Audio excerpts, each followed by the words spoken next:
About Wemby's quiet night. Worried.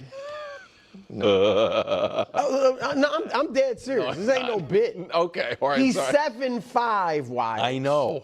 He's the best player on earth.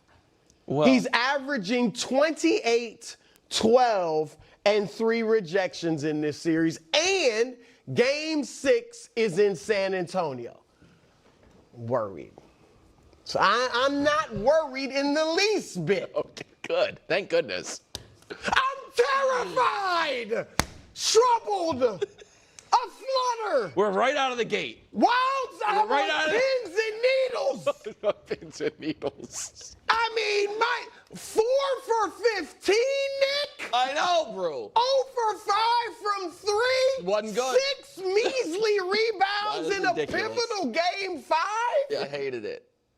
And am I concerned? Pins Am I and needles. worried? Yeah. Yeah, I'm worried, Wilds. Duh. All right? And you saw it coming up the court. Yes. He was one of the last guys up a lot on either end of the court. I thought it was the first time these playoffs, barring the games he left early, either with ejection or injury, where I thought, oh, he was bad. Yeah. Like, it's not even like, oh, he was bad by his lofty standards. Right. Like, no, he didn't make an impact defensively. He didn't rebound the ball. He didn't score. He tried to rally the team in the huddle, but usually when you see, he didn't have it. Sometimes you see the superstar guy who knows how big the game is rallying a team in the midst of him being awesome and everyone else struggling. Mm-hmm. Right. And I get, like, I'm not criticizing him for trying to rally the team, but it was just unique that he was a big part of the problem. And this is where a lot of our initial,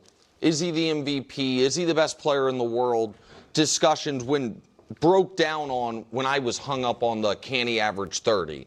What maybe was a better kind of avenue was, does he have a go-to offensive package? All right, how about this? Wembanyama doesn't perform well, and the Spurs completely collapse. Maybe that's the argument for why he's the MVP, because SGA and OKC were able to win plenty of games with SGA not having much of an impact or even being absent. Maybe that's the better argument. And also, Wembanyama can't rally the troops now if he's not having an elite game. That makes absolutely zero sense. He's not saying you have to be better, you have to be better. He's saying we have to be better, we have to do this, we have to do that. So pointing that out is kind of insane to me. Before I dive in, and I've got a lot of thoughts, San Antonio Spurs fans, please, please, please don't forget to subscribe and watch the full-length video. When you do that, views go through the roof. Subscribers go through the roof. It's not about chasing views or chasing subscribers. It's about being able to create Spurs content that people genuinely want to watch and discuss, so we can keep having the most unbiased, grounded, honest conversations about the Spurs. It really makes a huge difference, and I would really appreciate it. But yeah, it obviously was not a good game by any stretch of the imagination. There's no true strong silver lining outside of, well, you lost and you got beaten pretty well, and you didn't play your best. I guess the only silver lining is that it's worse if you lose while still playing your best. Then you could say, man, we gave our best effort and still lost. That's a lot worse than saying, well, we didn't play well. But the reality is that, and I'm going to make an OKC video, as I always say, I focus on one team at a time because there's just so much to say, and that way I don't make an hour-long video. OKC deserves a ton of credit, for sure. But you could see offensively for OKC, they had a game plan. They knew what they wanted to do. They knew what they wanted to run. They knew what the defense, San Antonio's defense, was looking to do. And OKC acted accordingly. Whereas San Antonio, for such long stretches, you don't get that sense at all. There was a clear initiative from OKC to get Chet Holmgren involved. They wanted him to be aggressive, etc. You can just see it. You can see SGA waiting for a double team and then dumping it off underneath to Hartenstein. It's not just reaction, it's prediction and then execution. Whereas San Antonio felt like they were just playing pickup outside, man. It just felt like pickup. And the one thing that has been really constant with Wembanyama is that when he doesn't get going early, he absolutely forces up shots and takes bad ones. And honestly, the whole Spurs team, you can see that. Think about it like this, the broadcast teams are always like, oh, everyone can feel the tension in the arena. You can feel everyone getting nervous. The Spurs really need this bucket here. Anytime there's that type of moment, it's almost always followed by a bad forced shot, whether it's Castle, Bass, Sell, no matter who, they all take turns doing it. But I zero in on Wembanyama because he's Wembanyama, right? He's the superstar, the future, will one day be the GOAT. So it falls on his shoulders. But he's essentially living out of the paint and falling in love with the three. That's why I kept saying that's not where you want him to be right now. You have to just stick with what you do best. You know what it makes me think of? This is such a random example, but I think it's actually pretty spot on. I used to watch a lot of those cooking competition shows like Chopped on the Food Network. You always see these people say, "I've never made ice cream before, but I decided to do it. I wanted to take a risk." And it's like, that's the dumbest thing ever. Make what you know you do best. Do what you do best. You're in a competition right now. It's actually not the time to take a chance or try to do something above and beyond.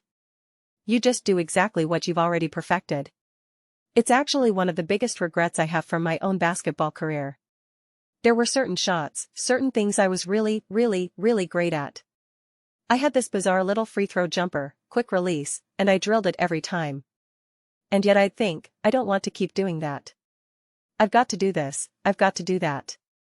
It wasn't until I got older, a little too late, that I realized, players have their spots, their main moves that they perfected, and they just keep going back to the well. One of the best players I ever played with had this very short mid-range jumper, slightly off to the side in front of the backboard. He would get the ball, sprint to that spot, pull up, knock it down again and again. For whatever reason, it almost feels cheap, like, oh, you're not going to do anything else. But it's what he perfected. It was his move.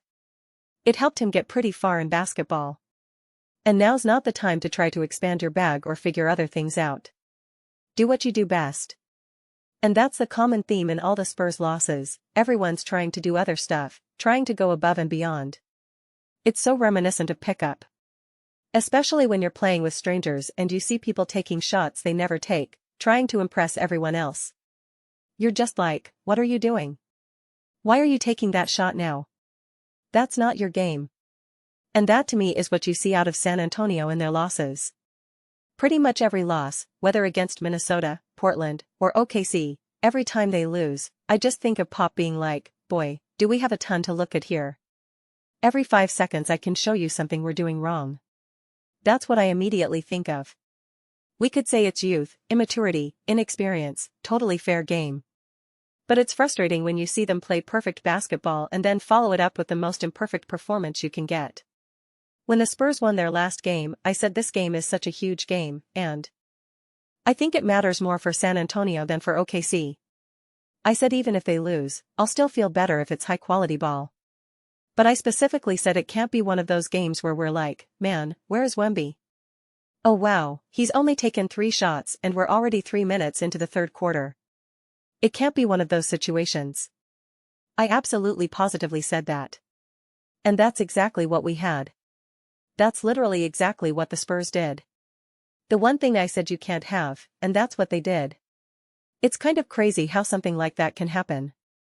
And you see the broadcast team confused, Reggie and company are just like, man, why is he not in the paint? This shot is there for him all the time. Why are they not doing this? I've said this before, you don't want to force it to Wembanyama. You want the game to unfold naturally. But it's not 100% all or nothing. It's not like we don't have to worry about getting him involved at all, it's just going to happen. I don't mean to take it to that extreme. But it still needs to be a foundation. It still needs to be a thing, within the structure of how the game is unfolding. Not, oh wow, we need to get Wemby going, so let's get him the ball at the top of the key posting up where he's not at his best. The one play I highlighted before, where he was a step behind the free throw line, triple threat position, you can pull up, drive, dish. That's so great. I don't think he did that once the entire game. And again, taking difficult threes, it just wasn't good basketball. And to be clear, it's not just Wembanyama. This was a team effort as a whole, which is a shame because especially Champagny broke out, he was in a little shooting slump and then broke out, but then they got into foul trouble. And again, we can blame the refs, the flopping, and all that, but a lot of them were just bad fouls by the team, bad fouls on the floor more than anything. I imagine Game 6, because it's technically a closeout game, the refs typically let those be really physical.